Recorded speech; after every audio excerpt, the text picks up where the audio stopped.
Friends, I welcome you to my channel. Before listening to this story, I will ask you to like and subscribe. It is not difficult for you, but it is pleasant for me.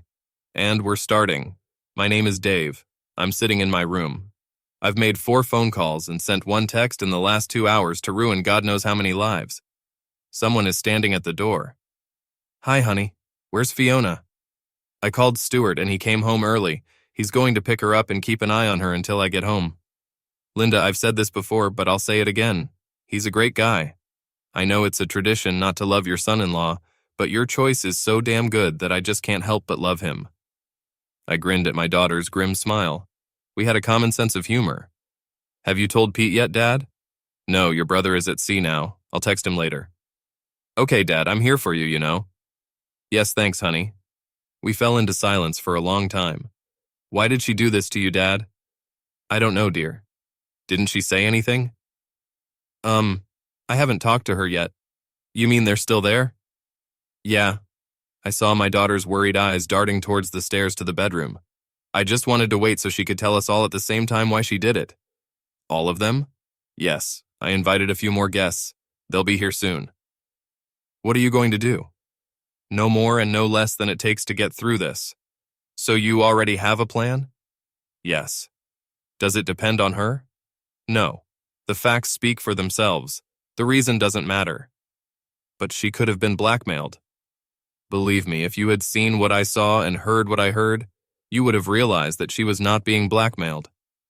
Linda looked into my eyes for a moment. I thought you took it well, but now I see that it is not so.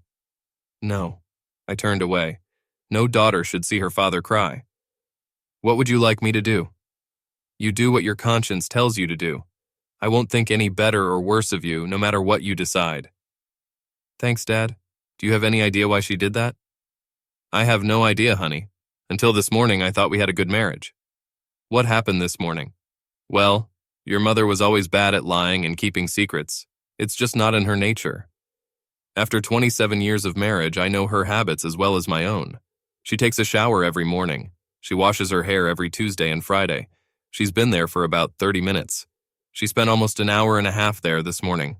When I went in there to tell her she was going to be late for work, I saw what kind of underwear she was wearing and what she was going to wear. These were not her usual office clothes. I asked her what her plans were for the day, and she replied that it was nothing unusual, just work. She was lying. Every time she thought she was late for work, she started to worry. She was as cold as a cucumber this morning. That's when I realized she wasn't going to go to work. And what did you do? I canceled work and parked a little further down the street. I was going to follow her when she left, but she didn't go anywhere. I stayed there until the guy she works with at the real estate agency showed up around 11:30. I sneaked inside and made sure it was exactly what I expected, and then I started thinking about what I should do. After that, I made a few phone calls, and here we are. Were there any leads, Dad? Before today? I thought you were doing well. No, honey, nothing. As far as I knew, I loved her and she loved me. We were going to work for a few more years and then retire and live happily ever after.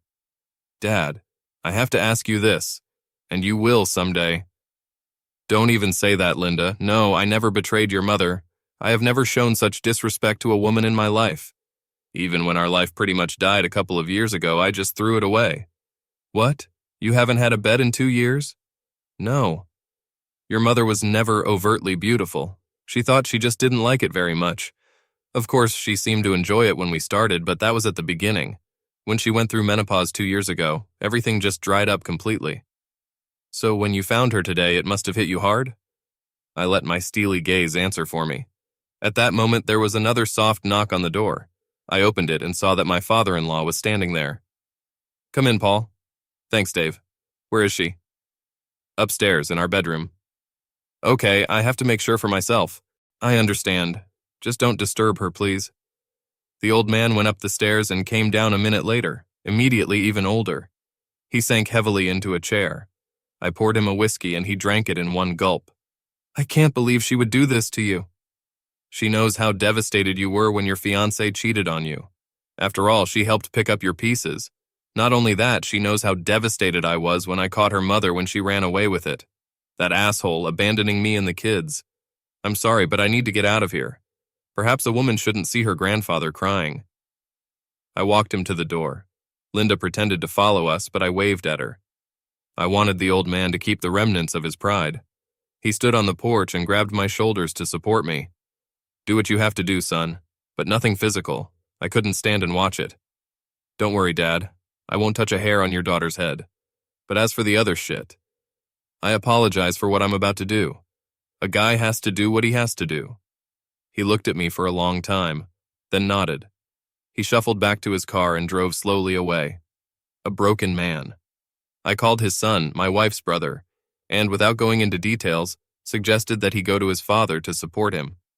I was just hanging up when I heard the toilet flush upstairs. Sleep time must be over. I joined Linda and we sat in silence for a few minutes. Soon we heard the creaking of the bed and the sounds of passion. See, Linda, does this look like blackmail to you? No, Dad. How can you sit here? Why don't you go kick that bastard's ass? Well, it's not easy, honey, but I have the ability to turn off my emotional side. How to detach yourself from all feelings. So why torture yourself? Why not go upstairs and stop it? Kick out the cheater. We have another visitor. As if on cue, there was another knock on the door. I opened up to a sensible lady a few years younger than me. Surprisingly, there was a boy and a girl with her. They looked like teenagers. Is that Mr. Brown?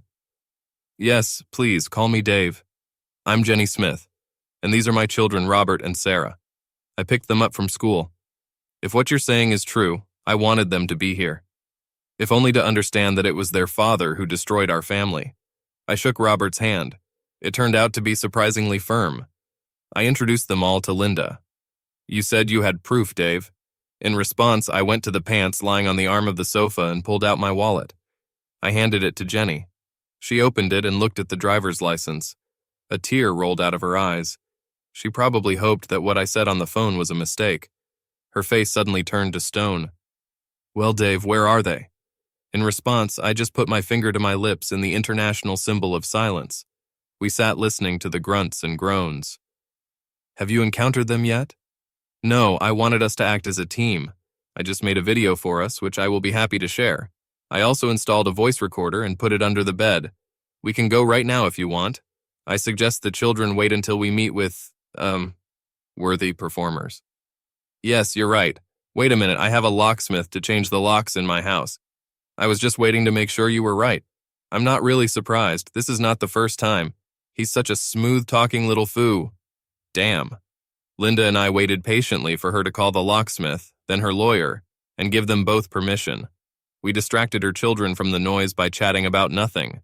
Then Jenny squared her shoulders. Okay, let's go. Jenny, Linda, and I went up the stairs, and the kids downstairs were waiting for our signal. After Jenny sneaked a peek through the doorway, I motioned for them to stay away, and I went into the room. I stood at the foot of the bed and watched in disgust. What I saw before was real missionary work. Now he was taking her like a dog. I watched impassively. Please stop, John, it hurts. She rolled onto her back and her eyes met mine. Her face fell and she screamed. The lover followed her gaze and saw me too. When he got to his feet, he stopped and looked at my face. I saw that in the near future he had a very bad feeling about his physical safety. That's right, asshole. I'm bigger and uglier than you, and please believe me, I'm mad as hell.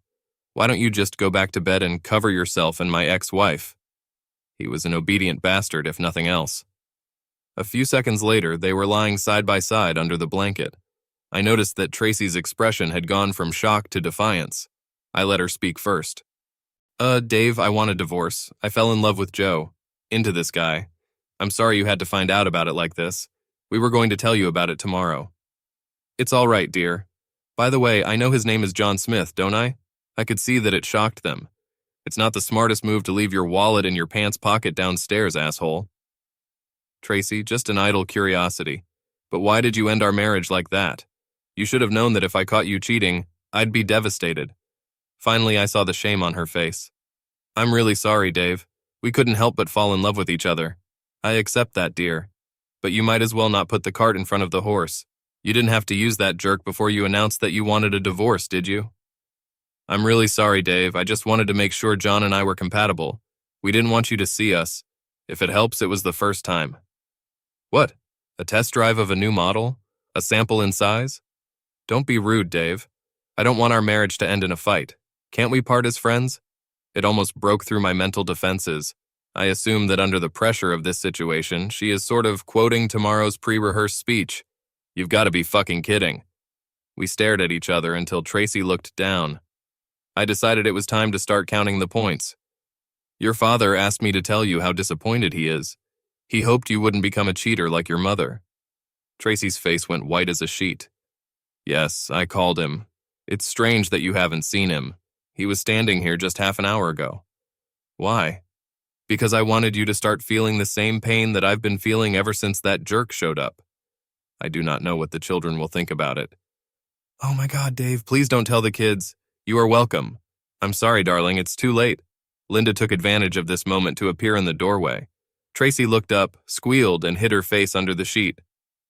Don't worry, Mom, it doesn't work for ostriches and it won't work for you. Tracy was just moaning under the sheet. Her bed partner continued to look very awkward. When Dad called me, I doubted it. I just couldn't believe that you would do this to him. Now I understand why he called me. If I hadn't seen it with my own eyes, I might have tried to convince him to forgive you. But seeing you like this, I know that this will never happen. Silence, except for deep, agonizing sobs, was the only answer. Well, Mom, if you have nothing more to say, I'll say it all. We don't need you to babysit your granddaughter this weekend. In fact, if cutting her off from meeting her protects her from your poisonous influence, then you can kiss her goodbye once. A plaintive no came from under the sheet. Now Linda was crying herself. You should have seen the look on poor old Grandpa's face. You've devastated him. She turned to run, but I grabbed her and hugged her. She broke free and ran downstairs. Soon we all heard the front door slam. It took a few more minutes before Tracy reappeared with red eyes. Why did you do that, Dave? Because you haven't felt half the pain I'm feeling yet, Tracy. You haven't felt like your heart was ripped out and trampled on yet. But you will get it, I assure you. Now I'm tired of this charade. Just get out of my house, both of you. The defiant expression returned to Tracy's face. If anyone leaves this house, it will be you. I used the power of attorney you gave me in case something happened to you to transfer the documents only to my name. I think the vehemence of her own voice even surprised Tracy. She could see from my face, of course, that by revealing another betrayal of hers, she angered me even more. She also understood that morally she was just digging her grave deeper and deeper. I recovered quickly. The strange thing about shocking news is, they stop hurting a lot when they reach a certain point. I reached this point 2 hours ago. How are you going to pay the mortgage, Tracy? Do you think we haven't figured it out, Dave? With my salary and commission and John, we can easily handle it. What are you talking about, Tracy? Your boss, Mr. Johnson, asked me to tell you both that you're fired. He would have told you himself, but apparently both phones are disconnected. A good Christian soul, that's what he is. Vaguely imagined two married jerks like you cheating during work hours. You didn't tell him, Dave. Tell me you don't. Yeah. And I sent him some beautiful photos. Tracy's bedmate finally found his voice. How do you know I'm married? Do you remember your driver's license? Phone book, phone, easy. Jenny's wife, about 5 feet 6 in, pretty, red-haired. The kids, Robert and Sarah, look like good kids. Please, Mr. Brown, don't tell my wife. Why not? You haven't finished emptying all your bank accounts yet. Getting ready to sail into the sunset with my wife. She'll get the house. Just give me a chance to tell her gently, please. She doesn't deserve this, me. I still love her in my own way. She doesn't deserve to know about it. Doesn't he deserve it? Yes, you're right. Unfortunately, it's too late. I didn't have to turn around to know exactly when Jenny and her kids walked through the door. His face spoke for itself. The expression on his face was priceless. Yes, it's too late, my dear husband. I am eternally grateful to Mr. Brown for bringing this to my attention. Just so you know, the video he'll give me should be enough to activate the post-marriage agreement we made the last time I forgave you. Tracy turned her head to look at her bed partner. In my detached state, I lazily wondered why. Was it the fact that he was a serial traitor? Or was it the news that their financial plans had now been disrupted? The locks have been changed in my house for a long time. If you want to come by in the morning to pick up your things, they'll be in the dumpster I'm going to hire this afternoon. Throughout this tirade, poor John stared at his feet in horror. I later found out that he was the one who seduced Tracy, but the test drive was her idea. In fact, his plan was to tell his wife and family about it the next day. He looked longingly at his wife, then glanced briefly at the children, but for a long time he could not look them in the eye. Jenny was losing control of herself, but she came to her senses for a while. "Well, children, if you've ever wondered what a cheater looks like, then take a good look." Tracy cringed under their gaze. Jenny grabbed the children and ran out. I walked over to the bed and growled at the cowering couple. "Just get out of my house. You have no idea how furious I am right now. I'll be back in 2 hours or so. I want you both to leave when I get back." One look at my face convinced them of the seriousness of my intentions. I ran after Jenny and detained them before they left. We agreed to meet at a cafe, which we did.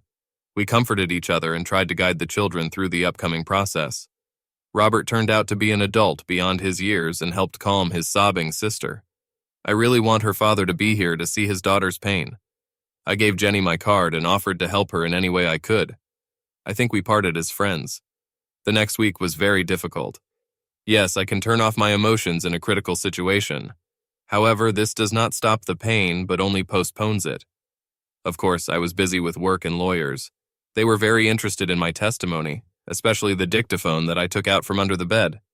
He recorded some pretty decent conversations in which the two lovers described in detail their plans to seize most of the family property of the two families. Tracy justified it as her right because of my earning power. Of course, the situation in divorces was equal, but my lawyer informed me that judges have the opportunity to get away from this, and evidence of pre-planned fraud could often sway them. Linda also insisted on listening to the recordings. We were both stunned by her mother's planned vindictiveness.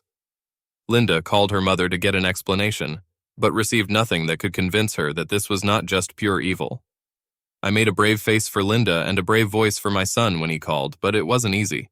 The next weekend after the show, Jenny called me. She was very happy to mow her own lawns, but had no idea how the mower worked. After a few lessons on Sunday and doing other minor maintenance work, I was invited to stay for dinner. We were chatting when the kids went to bed.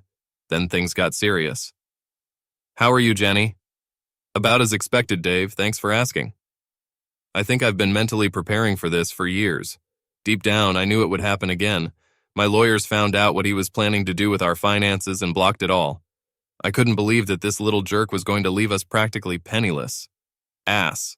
My lawyers tell me that I will get the house, alimony for me and child support, plus 90% of the assets, thanks to the available evidence and the post-wedding agreement. Glad to be of service, Jan. My lawyer said something similar, but only about 50 to 70% of assets. He came 2 days ago begging.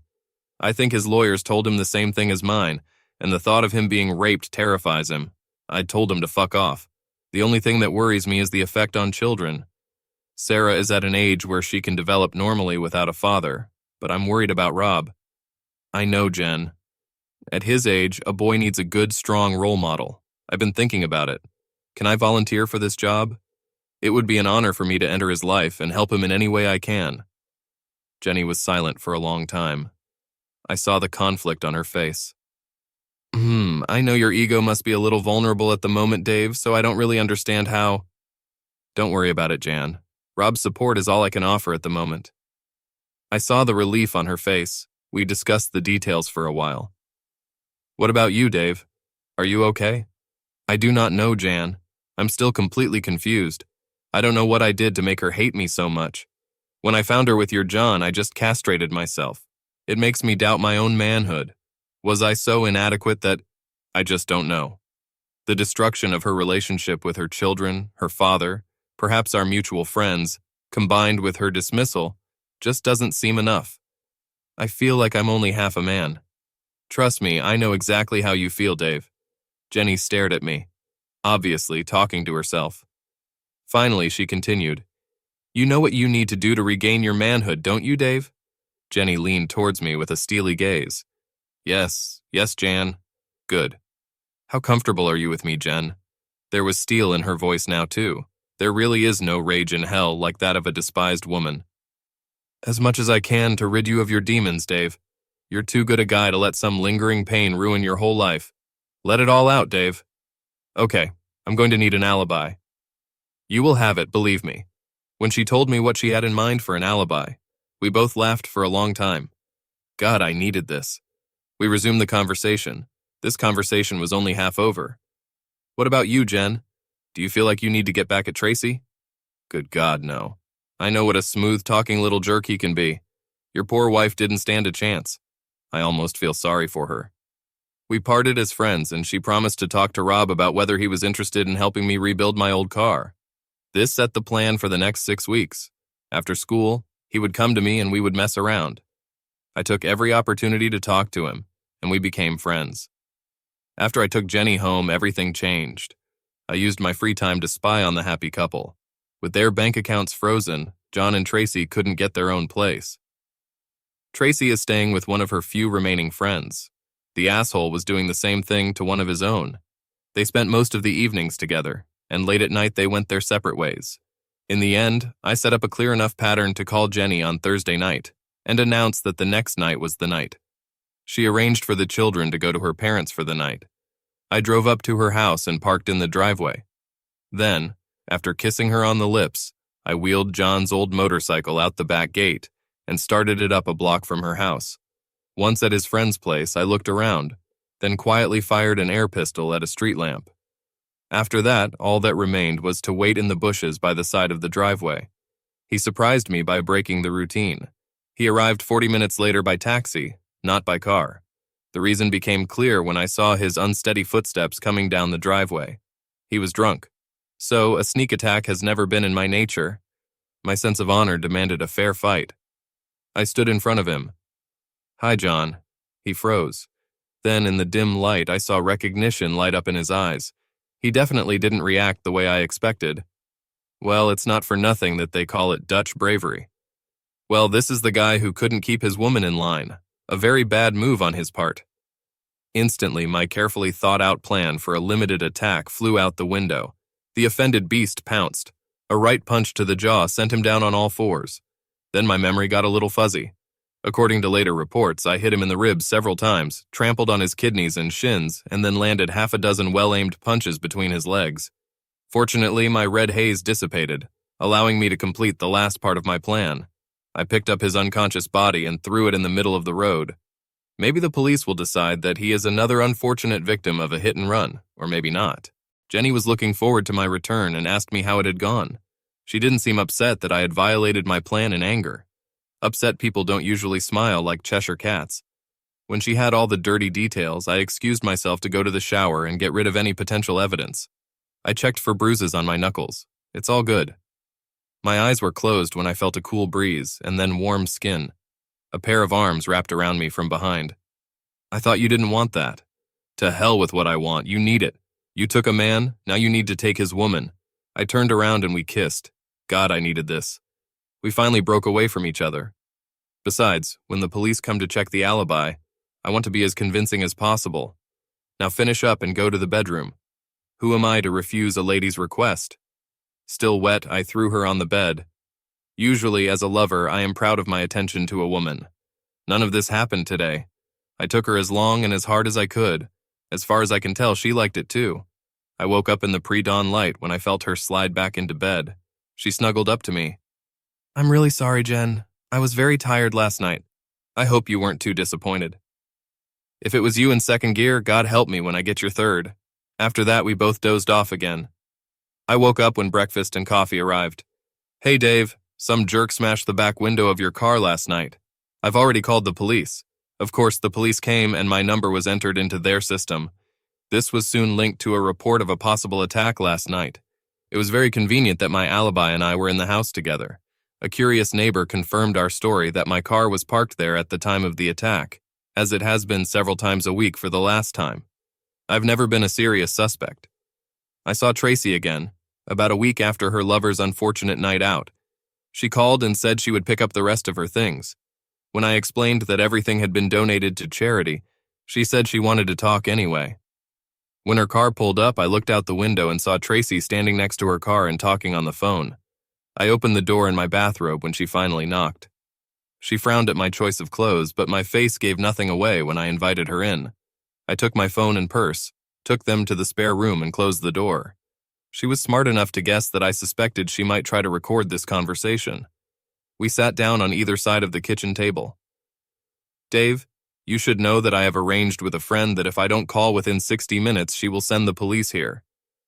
I nodded at her wise precaution, but said nothing. There was only one thing I needed to tell her, and that could wait. Dave, can I just say how sorry I am that our marriage is over? Save your breath, Tracy. I'm not interested in sitting here and listening to you try to calm your conscience by justifying why you tried to destroy me. Okay, Dave. You're the one who beat up John, aren't you? Yes. It took her by surprise. She clearly expected me to deny it. What? What's so hard to understand, Tracy? You asked me if I beat up an asshole, and I said yes, it was me. But why? He's never done anything to you. Listen, Tracy. When I saw you spreading your legs for him, it completely emasculated me. It destroyed my male confidence. It made me doubt my ability to satisfy a woman. It took away my pride. She was shocked. I think she never considered this aspect. That's what it means to change. After a while, I realized that I had two options. I could have become a sad, lonely old man like your father, an asexual, empty carcass, or I can fight my way out of the corner that you and your lover have driven me into. Are you really surprised that I chose the male version? The only option that will allow me to remain a man. Is it so? Yes, I destroyed your boyfriend, and if I feel it's necessary so that I can hold my head up high, then I'll do it over and over again. You forced me to do this, Tracy. There can only be one left alive. To prevent you and him from destroying me, I have to destroy both of you. These words were uttered with such calm, chilling confidence that they left no room for doubt. Boo. But John and I just fell in love, Dave. There was nothing we could do. You remember how in love you were, don't you? Yes, Tracy, I remember what happened 8 weeks ago. As I said that day, it may not have been your choice to fall in love, but it was your choice what to do and how to do it. If you had just come to me and said, Dave, I fell in love with someone else, I want to get a divorce, then I would have been sad, but I would have gladly given you freedom, or I would have fought to get your love back. Whatever I chose at that time. By declaring your intentions the way you did, viciously and cruelly, you declared war on me, betrayed everything I stand for and everything I thought you stood for. What now, Dave? Can you leave John and me alone now that you've had your revenge? Yes, I think I can. If only because I can't think of anything else that could be destroyed. Thanks, Dave. Don't worry, Tracy, it's not me you should be worried about. Eh? I got my revenge on Johnny Boy. His wife hasn't started on you yet. If I were you, I'd keep an eye on her. I can say that she is a very evil lady. At that moment, a woman's voice came from the bedroom. Will you go back to bed, Dave? Who is this? Jenny. She ran away screaming. I went up the stairs to Jenny, who was fully dressed. She held me until the trembling stopped.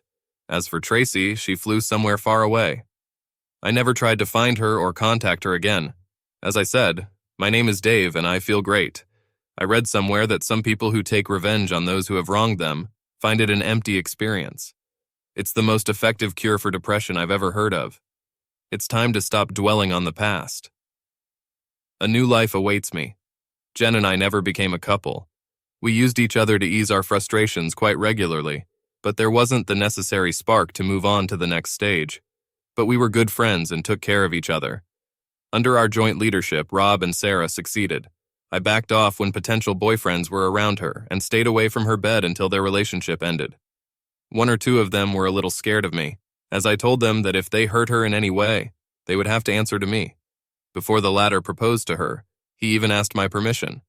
He was a great guy, and I was happy to bless their union. The wedding was very emotional. Her father left, and she asked me to walk her down the aisle. At the wedding, she introduced me to her old friend. With my Jenny and self-therapy, I've become balanced enough to have a normal relationship, and now I'm thinking about asking Jenny to marry me. Well, why not? If it wasn't for the payback I imposed on the two scammers, would I have been able to recover enough to lead a normal life? Hell no. My name is Tracy, and over the last 2 years my life has turned into hell. I think I can justify what I did then. However, it's much harder to justify what I did last week. Looking back, I realized that my life with Dave was good. However, it has become stale. The only thing I have left is my first granddaughter. So when John started showing interest in me as a woman, I felt like a teenager again. He was attentive and caring, and what can I say, he knocked me down. Deep down, I knew something was wrong with us, but it felt damn good. Our relationship followed the usual pattern of talking, dating, kissing. I don't remember feeling guilty ever being a problem. By the time we crossed the line and kissed, I already knew that I loved him, and he loved me. We planned to leave our spouses and get married. My friend Carol, who went through a difficult divorce, explained that her ex took over all the assets from the very beginning, and it was very difficult for her to even hire a lawyer. That's why John and I quietly took control of everything. I didn't know how his wife would react, but I was pretty sure my Dave wouldn't be happy. We often talked about cheating, and I realized that I would cross the line even before John and I announced our decision. I fully intended to give Dave everything the court would require after the divorce. I just wanted to be behind the wheel and protect myself from any retaliation. Carol also asked if I had slept with John. I've never really enjoyed making love, but a girl should think she's still a woman enough to be attractive. I knew my husband still found me like this. He often demanded that I hug him. If I had the same spark for Dave that I had for John, this whole mess could have been avoided. Anyway, Carol planted doubts in my head. I didn't expect John to be as good as Dave. Dave was attentive, gentle, and filled me up pleasantly. That's what gave rise to my latest catastrophic betrayal of my marriage. So my first meeting with John was a double exercise. One is to experience it, and the other is as a final bonding exercise to harden ourselves for the emotionally challenging tasks we have planned for the next few days. To be honest, I wanted to grab John's attention so that he wouldn't abandon our plans. Even then, I suspected that he was a rather weak person. Did I ignore the possibility that I'd get caught and Dave would freak out? Have I thought about how this will affect my father and children? The simple answer is no. I never expected to be caught, and if I was, I never expected Dave's nuclear response. As for the rest, I just didn't think about it. I've never compared myself to my mother. I was so young when she left us that she just wasn't in the equation. After all that it cost me, I would like to say that the bed life with John was stunning, but it wasn't like that. It lasted a decent amount of time, but seeing that I was dry after a few minutes, it only made it uncomfortable. I found myself pretending to be happy, just like I did with Dave. I still have no idea how Dave found out about my only betrayal. It just doesn't matter to me. I was devastated when I saw the pain in his eyes when he entered the room. Later, I tried to justify myself to myself, but of course I couldn't. He's never done anything so bad as to justify it. My guilt manifested itself as disobedience for a very short time, but it didn't last long. The thought of my father witnessing my transgression and my daughter's words just killed me. John's daughter's gaze was almost as terrible. I had no idea that my husband was capable of such cruelty. When I got a call from the hospital about John's hospitalization, I instinctively realized that it was Dave's doing. Doctors believed that John's broken jaw, concussion, bruised kidney, 3 broken ribs, cracked tibia, and crushed groin were consistent with an accident. I thought otherwise. That's why I called the police and gave them Dave's name and car number. But when I called back 2 days later, they said Dave was above suspicion. That's why I stayed with John all week while he was in the hospital. I knew he needed my protection. 2 months ago, if you had asked me if my Dave was capable of such a thing, I would have replied, no way.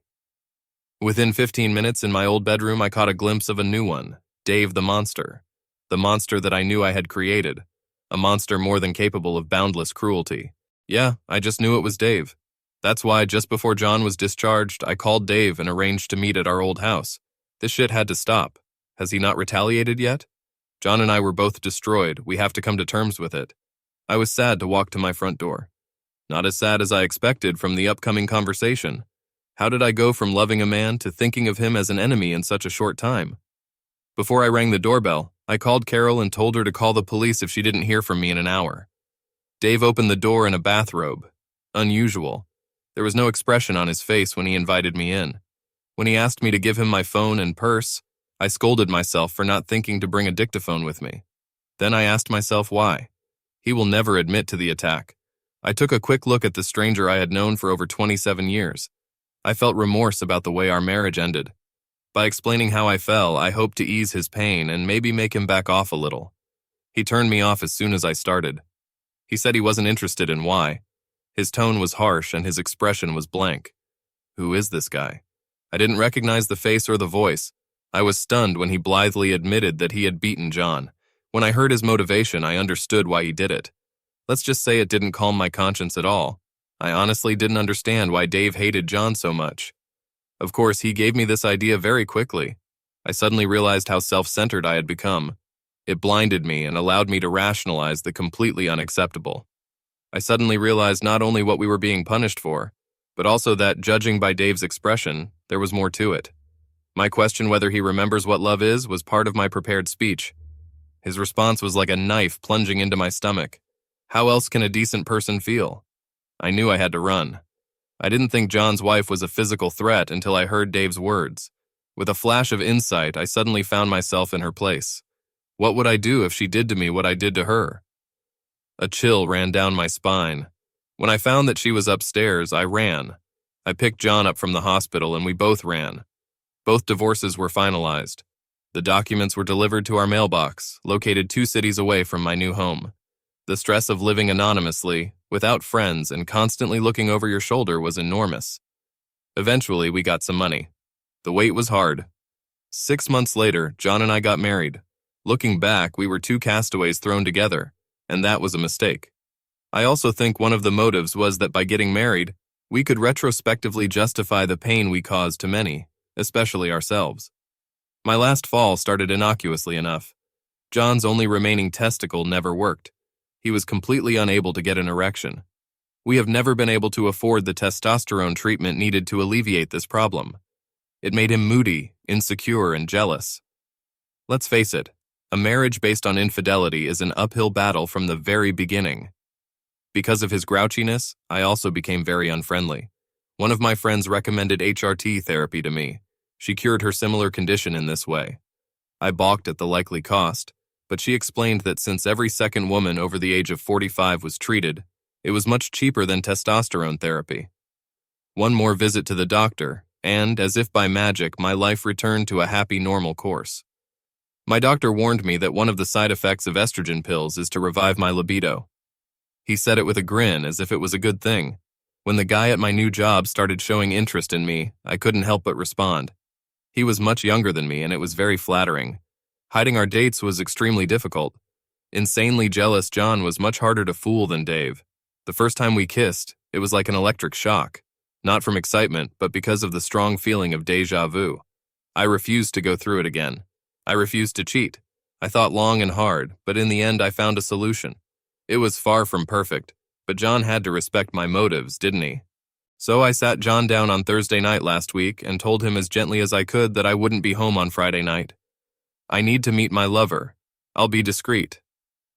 I took his silence on Thursday evening and Friday morning as a reluctant agreement. My new lover fell asleep. Embarrassed, I went home to the trailer where John and I lived. He wasn't there. The wail of sirens at dawn alerted me that he was hanging from a tree. I did it again. She destroyed a man. I prepared for the reckoning that I knew he had arranged. I was surprised to find that it consisted only of a suicide note and a letter to his lawyer. So, a suicide note was sent by email to all our remaining friends, who immediately abandoned me. The letter to his lawyer was to change the beneficiaries of his insurance policy and his will from me to his children. When will I learn? Never touch a man's pride.